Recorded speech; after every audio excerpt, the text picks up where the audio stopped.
a la librería de Ángela, a quien siempre les estamos muy agradecidos, tanto a todo el equipo, a Ángela, a Verónica, a Óscar, muy agradecidos. Hace 4 años, en julio del 22, yo pasaba casualmente por aquí delante y vi que se inauguraba una librería y entré.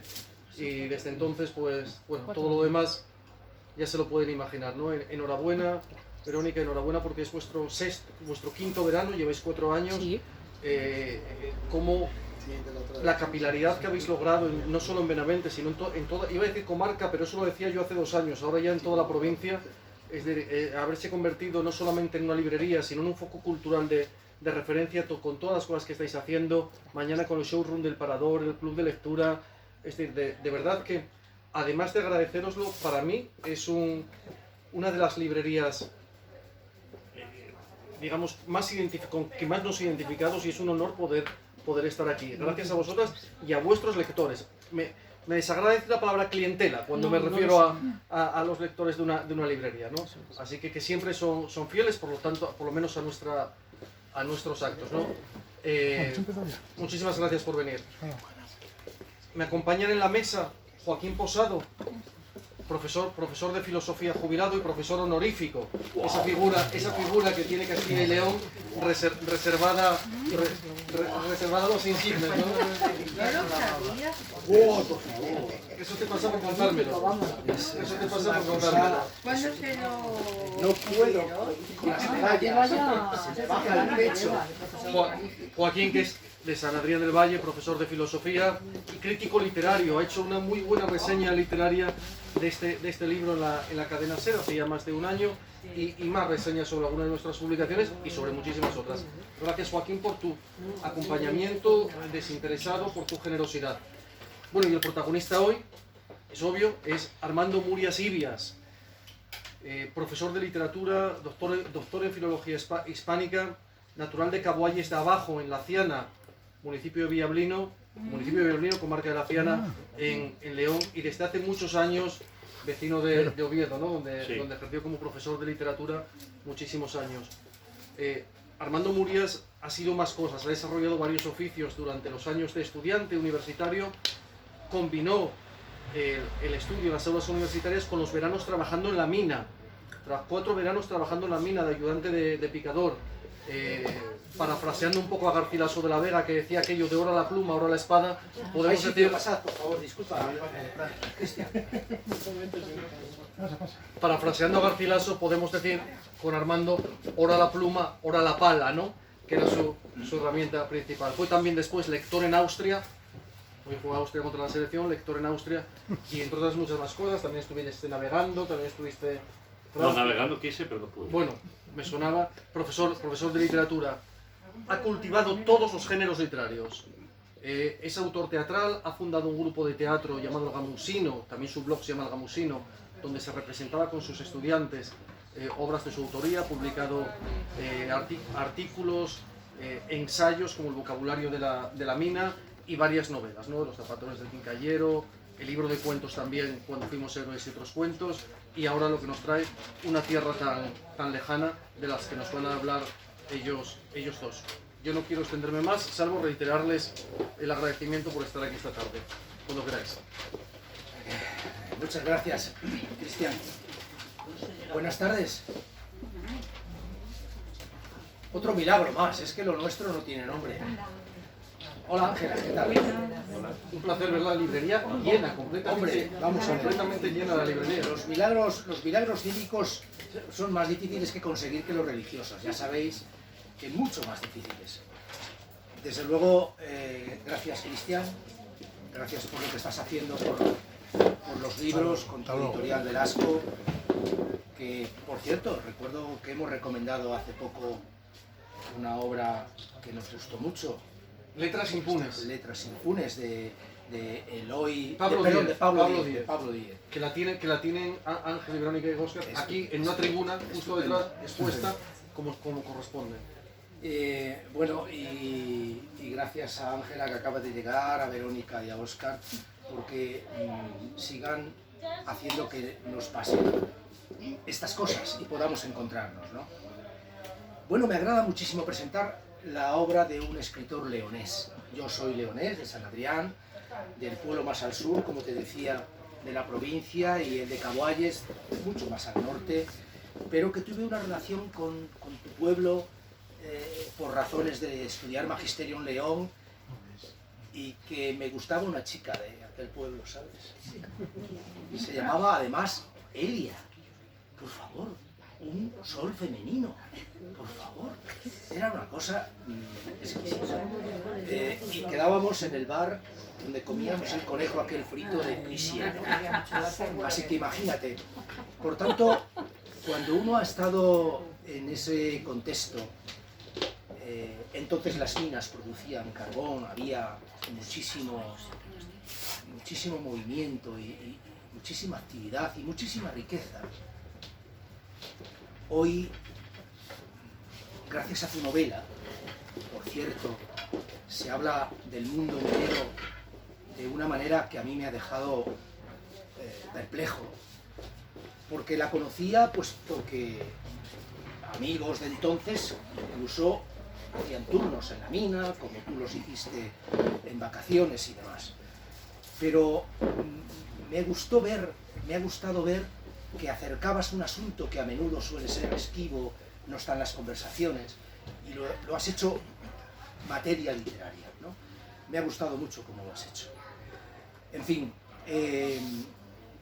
hablé de esta novela hace un año aproximadamente en la cadena SER, porque me sorprendió por muchas cosas, sobre todo porque se mete con asuntos que normalmente se apartan, no son cómodos. Uno es la inmigración y otro es qué hacemos con esos territorios en donde el tejido industrial y laboral se destruye. ¿Qué hacen los poderes políticos? ¿Qué hace la sociedad? ¿Qué hacemos con esas personas ubicadas en ese contexto? Bueno, Armando afronta en esta maravillosa novela estos asuntos con gran valentía y además con gran originalidad.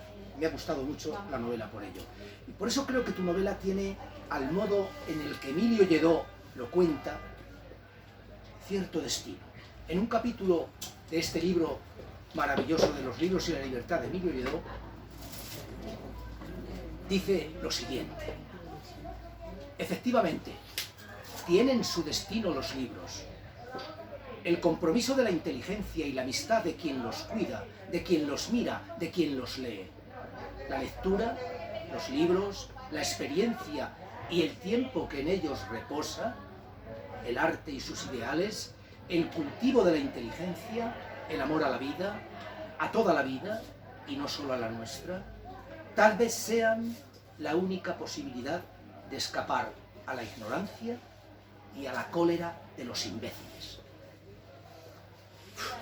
A mí Emilio Lledó siempre me provoca no solo mirar más allá, sino también, incluso, valga la contradicción, mirar mucho más adentro, porque me hace emocionar, me provoca pensar en algo más de lo que simplemente uno puede decir, bueno, pues es una historia que me divirtió o no me divirtió, pero estamos hablando de algo más. Los libros tienen un destino y por eso estamos hoy aquí, para que Armando nos cuente un poquito qué le movió a él, qué hay detrás de una historia como esta, donde, os comentaba, se habla de la mina, se habla de inmigración, se habla de cómo se enfrentan mundos tan dispares como el de esos que llegan del norte de África y de aquellos que salen de la Camocha, de ese contexto que acaba de cerrar las minas y que se han quedado con los pies en el aire, que no encuentran asidero para agarrarse ni suelo en el que pisar. Bueno, pues esos dos mundos se encuentran, y se encuentran de una manera magistral en esta novela. Así que dinos cómo has articulado esto, y así comenzamos una conversación, por favor, que no solo participaremos los tres que estamos aquí, queremos que vosotros también lo hagáis, en una conversación que debemos recuperar, que estamos conversando cada vez menos, ¿vale? Únanse cuando quieran, no esperen al turno de, Sí, por favor. al turno de Cualquier preguntas, momento. que no sabemos si habrá, así que únanse cuando quieran. Así que adelante. Y disculpa Bueno, que me haya explicado nada, tanto, nada. discúlpame, por favor. Bueno, pues muchas gracias, buenas tardes, muchas gracias a la librería, a Cristian por esta labor de movilizar a los lectores y por supuesto a Joaquín por esta presentación tan interesante. Respondo a tu pregunta, la inmigración. Bueno, la novela trata varios temas y uno de ellos es la inmigración, efectivamente. La inmigración es un tema que en la literatura se trata desde antiguo, ya en Ulises, pues, en la Odisea, Ulises es de un sitio para otro, un inmigrante, y en la literatura actual española, la inmigración se trata casi siempre desde una perspectiva bastante paternalista, en el que vemos al inmigrante como un ser desvalido, que da pena, que sale de una situación muy desastrosa en su sitio de origen, sufre muchas penalidades en el viaje cuando no encuentra la muerte y cuando llega a origen, a destino, también encuentra muchas dificultades a la hora de trabajar, etc. Yo aquí doy un paso más y presento salen 3 inmigrantes y los 3 no son desvalidos ni dan pena y compasión. Uno de ellos es rico, vive en Ampuria Brava, que es un sitio de Cataluña, de gente pudiente, donde el chalet tiene salida al embarcadero, donde tiene su yate, etc. Es un ucraniano, Víctor, que huye de Ucrania antes de la situación tan desastrosa que tienen ahora, cuando lo de Chernóbil, y sobre todo huye de un sistema que no le gusta, un sistema político que no le gusta. Yo estuve cuando estuve en Austria, vi los países del este y estaban todos deslumbrados por Occidente, por el consumismo, por aquí podíamos comprar de todo, etc. Y este Víctor es uno de ellos, está deslumbrado por el tipo de vida de aquí y huye para forrarse a como sea, y de hecho es rico, vive en este sitio y es un inmigrante. Otro es Rachid. Rachid sale de Nador, del Rif norteafricano. Nador es una ciudad que hoy es famosa por el narcotráfico, es la ciudad que más bancos tiene de Marruecos, porque se maneja mucho dinero, pero es una ciudad fundada por españoles, porque allí los españoles montan la Real Compañía Española de Minas del Rif, llamadas vulgarmente las minas de Romanones.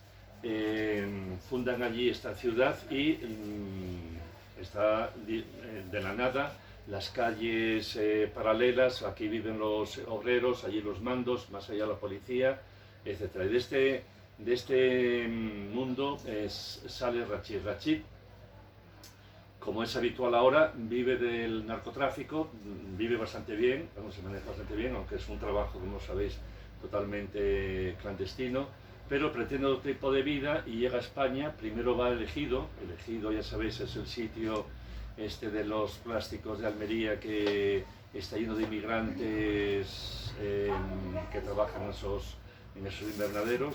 Pero vamos, es un chico que tiene posibles, tampoco es una persona que dé pena, porque tiene posibles, viene con mercancía que vende, etc. Y la tercera inmigrante, que forman un triángulo amoroso, es una venezolana, Isolda, que es de familia nazi. Como sabéis, cuando termina el Tercer Reich, los nazis pues, se exiliaron donde pudieron y algunos fueron a Venezuela, y allí es donde nace Isolda y marcha de su familia porque es un poco rebelde, no comulga con las ideas de sus pasados, de sus padres, abuelos, etc. Y busca una vida mejor en España, pero tampoco podemos decir que ella llega en avión. No podemos hablar que sean inmigrantes de patera, de estos que mueren en el camino, que llegan exhaustos, viven más o menos bien. Bien, estos 3 conforman una historia de amor. Historias de amor, la literatura, la narrativa, la poesía, es un tema predominante. ¿Qué tipo de amor? Ya os hablé de un triángulo, mujer, dos hombres. Este amor nace en la Edad Media, se llama amor cortés, y después de la caída de la cultura clásica del Mediterráneo surgen las brumas atlánticas de Bretaña, Inglaterra, etc. Un tipo de amor que se llama cortés, que se caracteriza por la cortés porque se desarrolla en la corte, y un triángulo en el que la mujer es la que controla el devenir, ¿verdad? el devenir. Ejemplo, el rey Arturo. Rey Arturo, la reina Ginebra y Lanzarote. Otro ejemplo, Tristán y Isolda. De hecho, ella se llama Isolda, que es un guiño a esto de Tristán y Isolda y el rey Marcos de Cornualles. En estos amores siempre tienen un final desgraciado, la muerte. Este tipo de amor cortés en esa novela sigue el esquema del triángulo, pero en lugar de desarrollarse en la corte, en Camelot o en Cornualles, se desarrolla en un poblado minero, con trabajadores, con sudor, con sueldos de miseria y con mucho esfuerzo. O sea, se cambia el mundo cortesano por el mundo obrero, proletario, etc. Y el desarrollo de este triángulo, después en la literatura, en la novela realista, se vuelve a reproducir. Es el caso de Madame Bovary, es ella la que forma el triángulo. Ana Karenina, en la literatura rusa. En España tenemos Ana Ozores, la de la regenta, que también siguen desarrollando ese tipo de triángulo amoroso en el que es ella la que controla la situación, y en eso me baso yo para este triángulo amoroso entre estos tres inmigrantes. De hecho, las ubicaciones también se corresponden un poco con la inmigración. Tenemos Nador, que ya os dije que es un sitio nacido de la nada, creado por romanones y compañía, toda esta jerarquía que había en aquel momento de Alfonso XIII. De ahí viene el desastre de Anual, porque había que defender los intereses económicos en aquella situación, etc. Que se nos perdió a nosotros en Marruecos. Ya, Fíjate. por eso a los miles de soldados, ¿Cómo volvimos? a los miles de soldados que dejaron allí la vida. Desastre. Otro sitio, aparece también elegido un sitio típico de migración actual, donde se amontonan allí, se hacinan miles de trabajadores africanos, la mayoría indocumentados. El otro sitio que ya os cité, Ampuria Brava, lo que pasa es un sitio diferente. Ampuria Brava también es un sitio nuevo, creado exclusivamente por la clase pudiente. Es otro tipo de inmigración. Estamos hablando de inmigración ya gente rica, pero a fin de cuentas son, sean ingleses, norteamericanos o rusos, son inmigrantes, lo que pasa con otras características diferentes a los del Cayuco. Y por último está La Camocha, el sitio el poblado minero de La Camocha. Es un poblado minero al lado de Gijón, que sale de la nada. De hecho, la leyenda dice que se llama La Camocha porque los hermanos Felgaroso, que son los que saben que ahí abajo hay carbón, después de muchos años de estudios, prospecciones, etc., dicen: aquí hay que escarbar porque aquí hay carbón. Y en ese prado había una vaca mocha que le falta un cuerno, y de ahí la mocha. Bueno, es una leyenda, no sabemos muy bien de dónde No hace viene. falta etimología, es simplemente que a la vaca le faltaba un cuerno. Claro, está la camocha. Bueno, y este sitio surge exactamente al mismo que Nador, de la nada, un prado, y ahí excavan, hacen un pozo, efectivamente, sacan carbón, y al lado de ese pozo minero, pues las calles rectilíneas, esa calle se llama Entibadores, y ahí viven los obreros. Hay un barrio que se llama El Vaticano, ahí viven los jefes, y la Guardia Civil, para que quede claro. Y bueno, también es un sitio, un poblado hecho a medida, para que residan los... Lo del Vaticano era porque vivían como Dios, ¿no? Eso, Era- sí. Ahí está. Sí, hay otro barrio, una felguera en Asturias, que se llama el Vaticano, y precisamente, ¿por qué se llama el Vaticano? Porque viven como Dios. Y además, bueno, aquí en la Camocha está en la parte de arriba, todavía es lo justo. Ya está. Claro. Y la Camocha, entonces, tiene esas peculiaridades que es un prado de la nada, y de repente abre una mina y, claro, se llena de gente de fuera, todos inmigrantes. Curiosamente, nadie de Gijón quiso trabajar en las minas. Y estamos hablando, se abre en el 32, se abre la mina, o sea, época en que los españoles emigramos fundamentalmente a América. Y en Gijón muchos barcos marchaban para México y Cuba.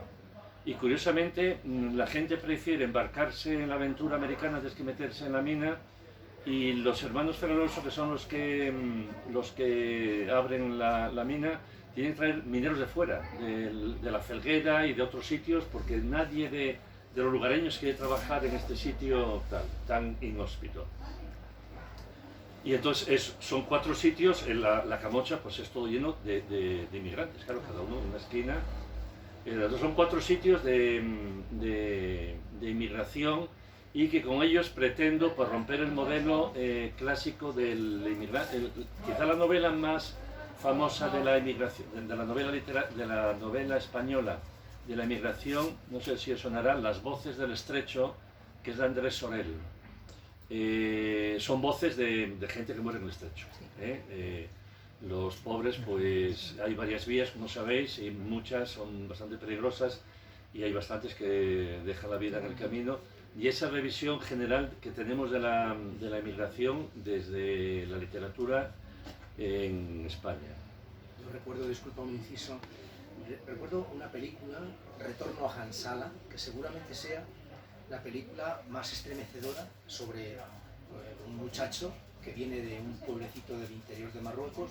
Su familia le consigue el dinero para comprar una plaza a un traficante de personas para poder entrar en una patera de estas. Le costó 500 euros, que la familia recaudó entre abuelos, tíos y demás. Se sube el adolescente en la patera, llegan, ven las luces ya de la costa española, se levanta un viento imprevisto, vuelca la patera, el chico no sabía nadar y él llevaba su mano cerrada y en el puño llevaba el teléfono de su hermana, que trabajaba en Cartagena en la lonja. Su hermana, la película es gloriosa, es buenísima, tiene como única misión llevar a su hermano, aunque fuese ya muerto, al pueblo de donde procedía, que es Hansala. Es estremecedor, por eso que está muy bien lo que has hecho tú, dándonos ese otro punto de vista que a menudo no tenemos. O es paternalista o es tremendista, sí, o victimista, sí, la visión que teníamos casi siempre de ese mundo, ¿no? Sí, que tenemos. Porque claro, todas las noticias que nos llegan, no sé cuántos muertos, los problemas que tienen en la frontera, los problemas que tienen una vez que se integran más o menos en la vida española, que los miramos, todos estos africanos que andan por ahí vendiendo productos, etcétera, pues la visión que tenemos los españoles es de compasión, pena, tristeza, etcétera. Bueno, y entonces tenemos el tema de la inmigración, con este punto de vista, el tema del amor, el triángulo basado en el amor cortés, pero en lugar de la corte en un poblado minero, y el ambiente minero. Como habéis dicho, yo soy de Caboalles, que es un pueblo minero. Mi padre fue minero, yo trabajé 4 veranos en la mina porque de aquella los hijos de los mineros nos dejaban trabajar por los veranos. Y bueno, controlo bastante, hice la tesis doctoral sobre el vocabulario minero, hice una novela en el 2006 que trata se titula Nómadas, que está ambientada en Caboalles, y trata sobre un chico, un estudiante español, estudiante universitario, trotskista, revolucionario, que intenta llevar la teoría revolucionaria que aprende en las aulas en invierno al trabajo en la mina, y coincide la mina con un caboverdiano. Cabo Verde ahora está también de moda por lo de los mundiales.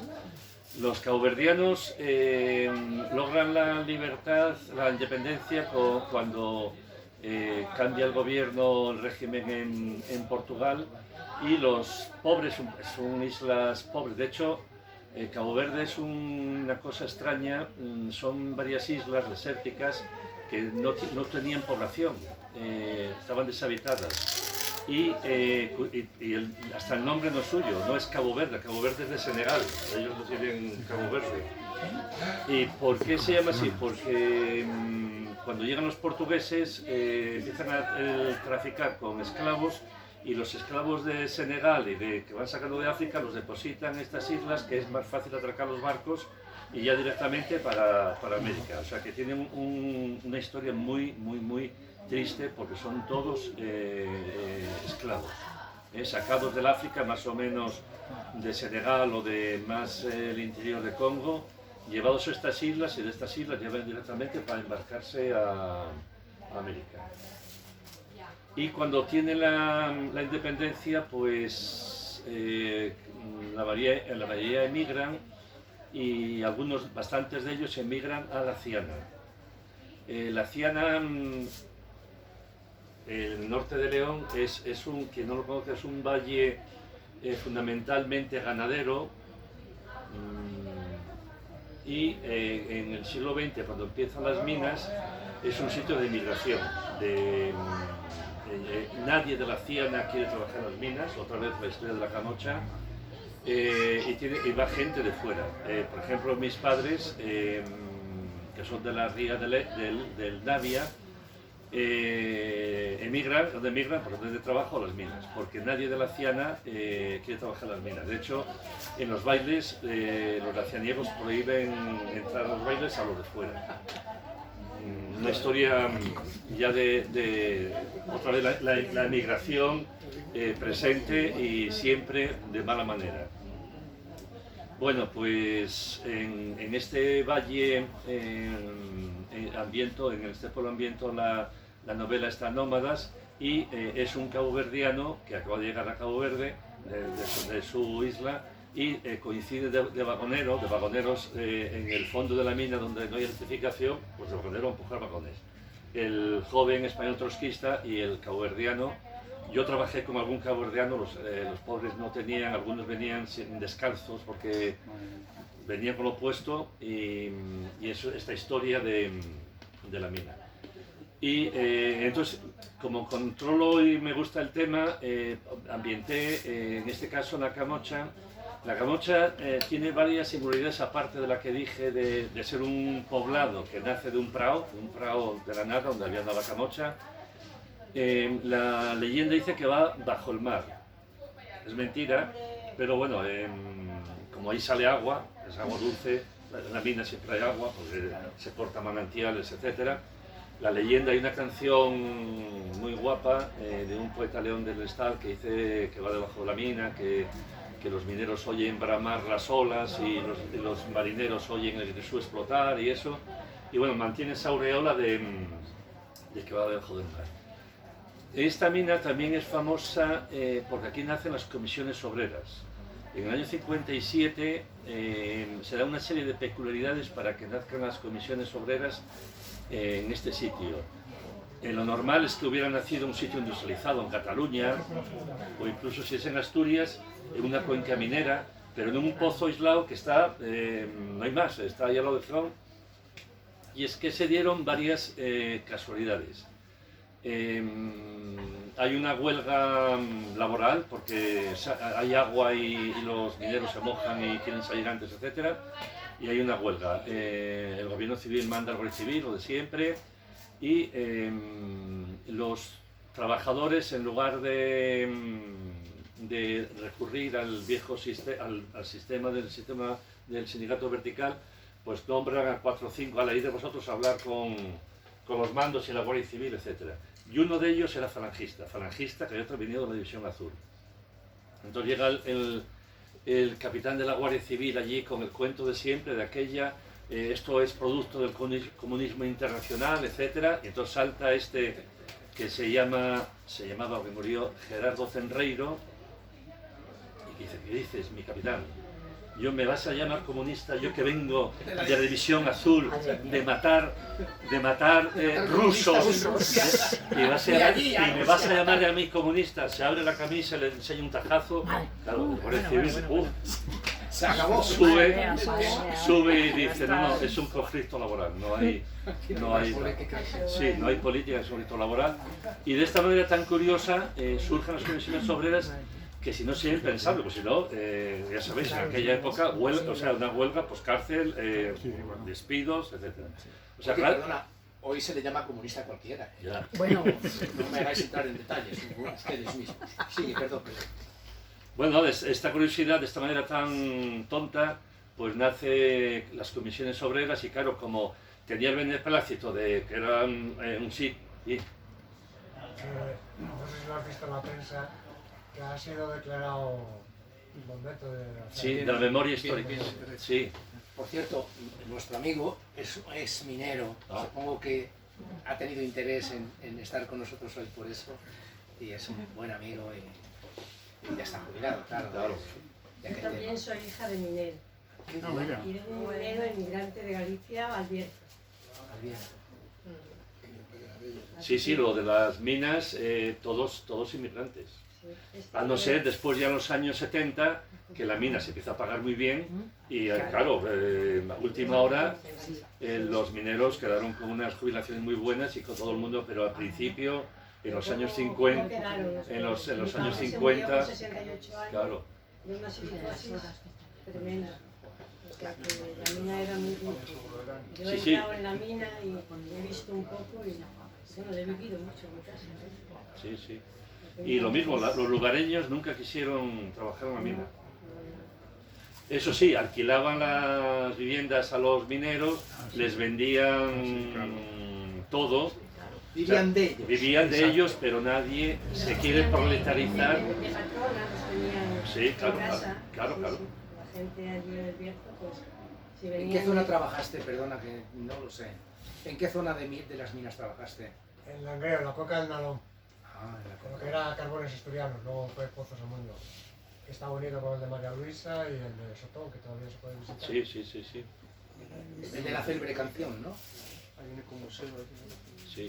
Oye, perdona, te cortamos. Estaba contando la historia de comisiones obreras que yo No, no tenía con la boca abierta. Me he dejado No, ya. perplejo multiplicado por 2. No, ya está la historia. Así nacieron de esa manera tan curiosa, pues si no, es impensable que en un pozo aislado, lo normal pues sería la cuenca del Caudal o del Nalón, que hay uno detrás de otro, que había mucha más solidaridad, mucha más actividad sindical, bueno, minera, etcétera.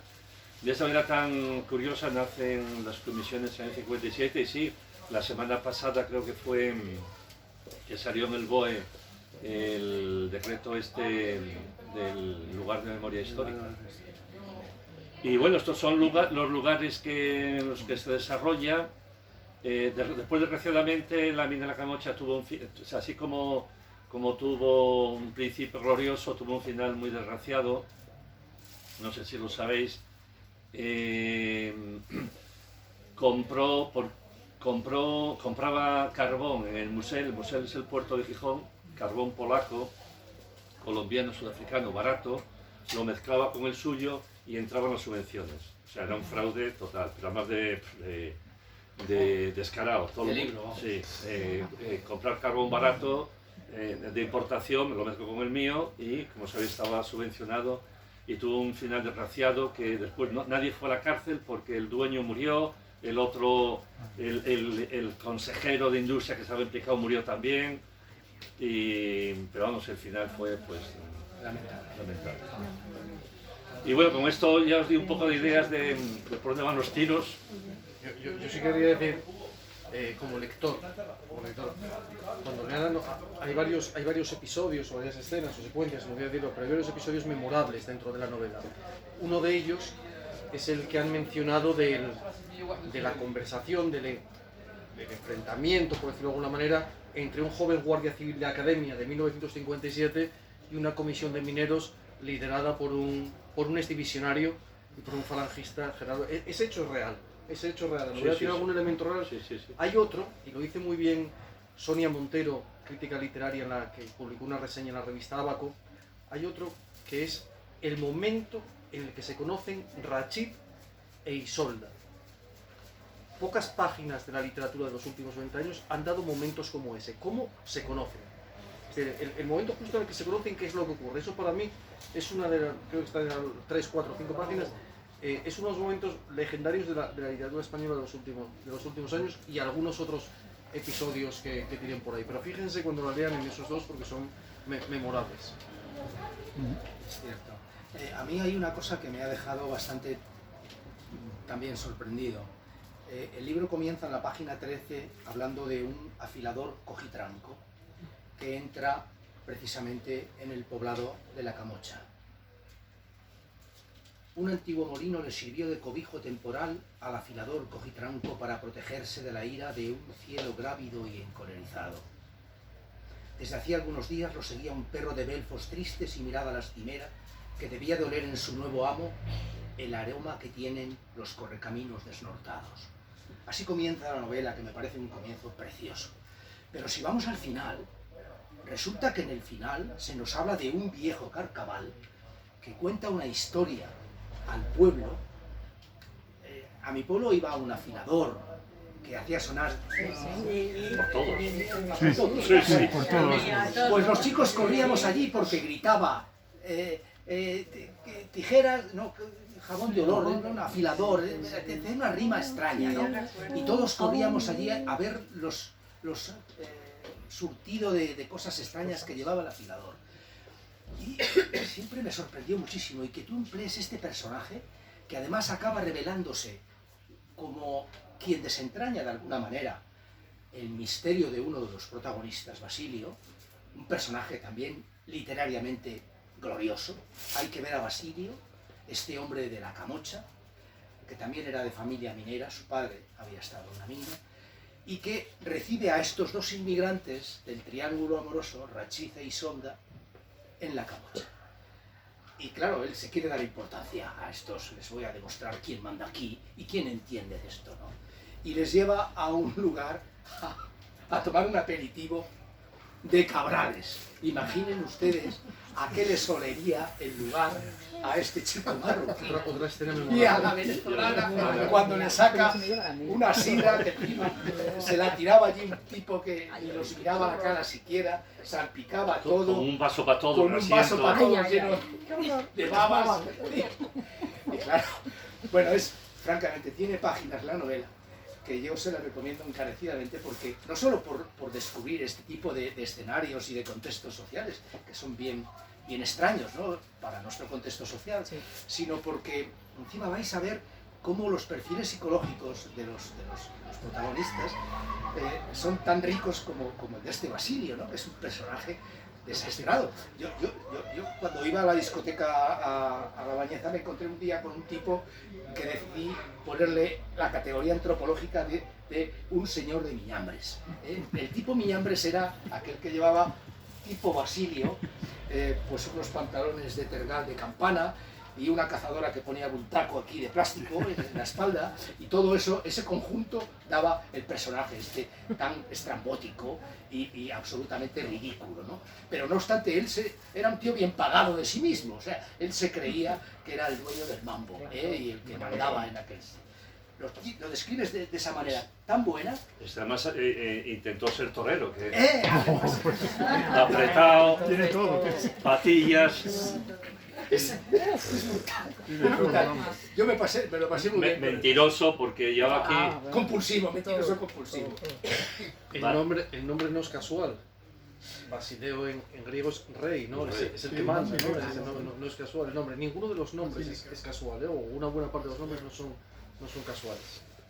Sí, el de Isolda es un guiño al Tristán y Isolda. En fin, venga, preguntarle algo al autor, por favor. Adelante.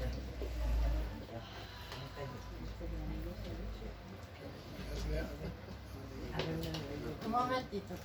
Eso de la emigración, ¿hay una diferencia entre la masiva o la que se hace particular?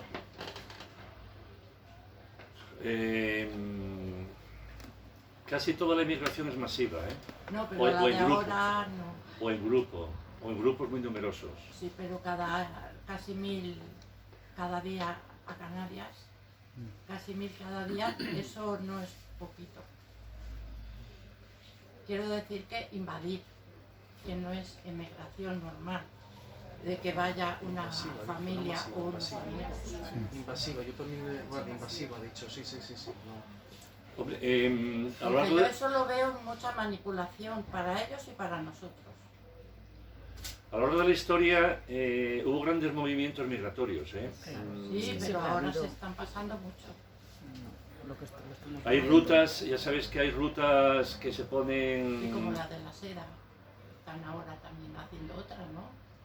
No, digo de España, está la ruta canaria, la ruta argelina, la ruta del estrecho, hay varias rutas que algunas se cierran por excesivo control y se potencia la otra.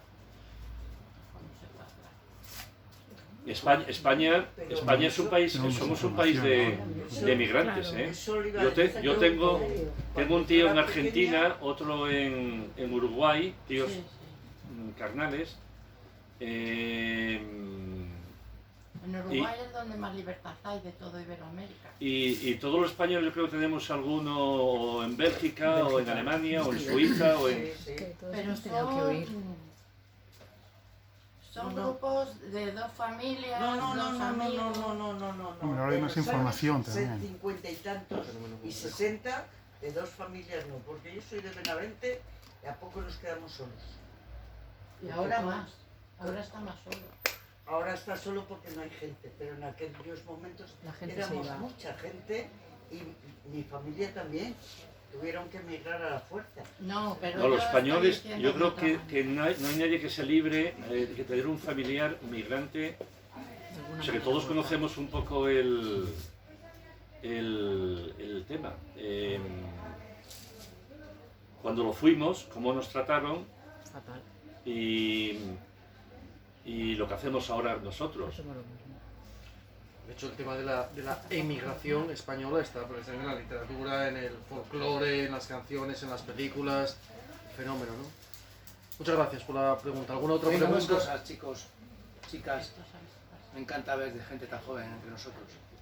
Yo quería preguntaros a los tres, si podéis. Adelante. Habéis dicho que la inmigración Sobre todo no.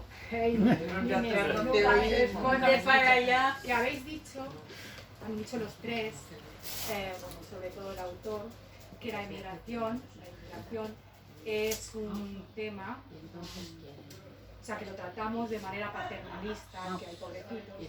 Yo creo que hoy en día, desgraciadamente, no se trata así, que se trata de otra manera y a las personas inmigrantes se les mira desde una mirada peyorativa. ¿Qué opináis al respecto? Mira, te voy a poner un ejemplo. No sé si por aquí hay muchos, muchos o algunos negros que vendan productos por los bares y... Sí, algunos hay. Porque depende... Aquí han venido y están trabajando. Depende de los sitios, hay más... Aquí se están haciendo unas obras de restauración de un parque importante en La Mota. Y yo estuve el otro día viéndoles trabajar y la mayoría eran negros, no los conté, pero la mayoría eran Y aquí negros. enfrente igual. Y aquí igual. Aquí enfrente igual. ¿Quién ha hecho estas tres La obras restauración que de tenemos? Abastos. Esa, la Rúa y la Sí, Mota. pero No hay tanta inmigración de esa que venden el Top Manta o Sí. esas No, cosas. porque hay trabajo. Hay gente Trabajando. Así es. Pues mira, el ejemplo que voy a poner, en Oviedo hay bastantes. Y un día iba los Top Manta, estaban ahí tal, y fue la policía municipal a levantarlos. ¿Qué hicieron los ciudadanos? Enfrentarse a la No, policía. porque tienen que firmar. Déjalos en paz, que no hacen nada, están ahí vendiéndolos. Teniendo en cuenta que son gente ilegal, que venden productos ilegales y sin tienda legal. O sea que es fácil, a pesar de eso, Tuvieron la solidaridad de la gente paró a la policía municipal y dijo, déjalos que los pobres están viviendo lo que pueden, si no, ¿qué van a hacer? Y eso es un ejemplo Pues que haya gente que lo mire más.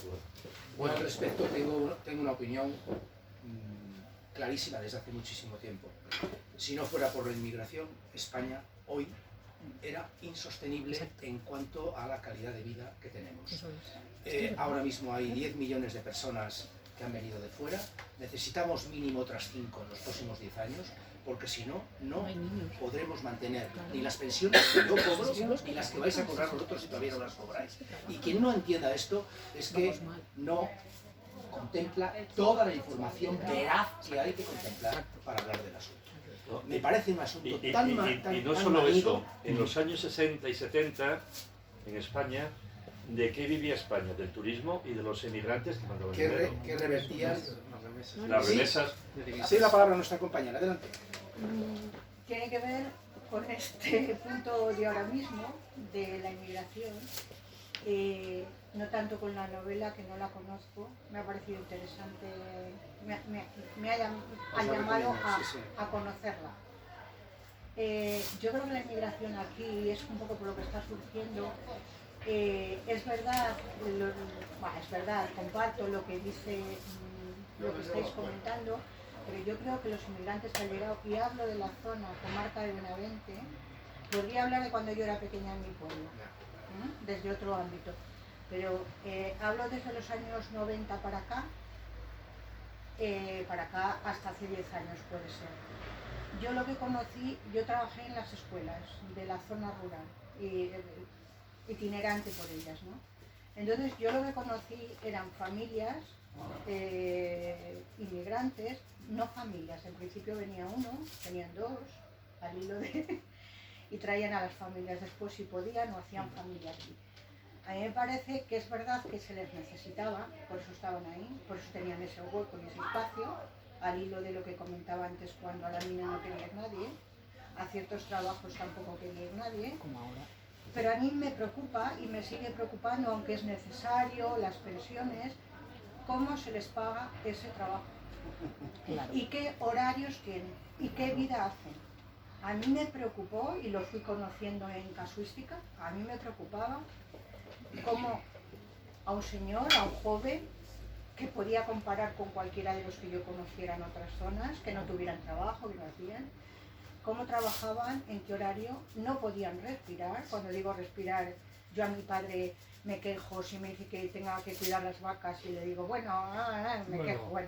me quejo.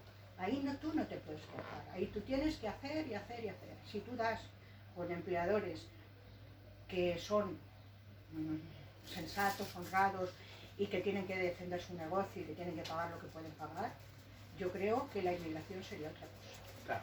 Porque después de eso, me enrollo mucho, quiero explicar un poco el tema en qué pasa cuando estas personas tienen un poquito de poder, un poquito de dinero, un poquito de espacio. ¿Qué hacen? ¿Qué hacemos todos? Porque luego recriminamos las bondades o las maldades de ciertos comportamientos. A mí me preocupó eso porque lo conocí como en vivo y sin irlo a buscar. Hombre, se supone que la regularización es para que todo el mundo tenga papeles oficiales con los cuales poder ir a un sindicato y decir, a mí me están pagando esto, con este horario, y yo soy un trabajador, digamos, legal. Por fin se está haciendo esa regularización, que debía haberse hecho antes, y por fin... Es que es imprescindible. Si no, ¿qué mundo estamos construyendo? Muchas gracias por... Muchas gracias, yo creo... Es un aspecto más, no digo que sea... Y desde ese punto de vista. Yo creo que nos hemos comprometido a ser breves, lo estamos consiguiendo. Ahora quien lo desee puede adquirir la novela y Armando Murias con sumo gusto se la firmará. Gracias por llenar la librería en esta tarde de fútbol.